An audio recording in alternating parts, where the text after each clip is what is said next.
Ano ang nangyari sa crew ni Roger pagkatapos nilang madisband at makarating sa katapusan ng Grand Line? Tayo ay magsimula kay Roger mismo. Ibinigay niya ang kanyang sarili sa world government. Isang taon ang nakaraan at diretsong naglakad papunta sa kasaysayan at sinimula ng Great Pirate Era. Pagkatapos meron si Silver Rayleigh, siya ay nagretiro sa Sabaudi Archipelago. Nabubuhay ng tahimik kasama si Shaki, nagtatrabaho bilang coating mechanic sa araw at pagsusugal sa gabi. Sina Shanks at Buggy ay naghiwalay pagkatapos ng execution ni Roger.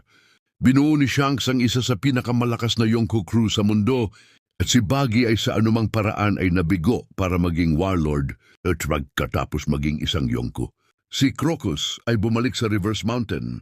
Inaalagaan ang balya ng Silabuon na hinihintay ang pagbabalik ng crew ni Brook. Si Scooper Gaban ay nanirahan sa Elbaf, tahimik na nabubuhay kasama ang kanyang pamilya.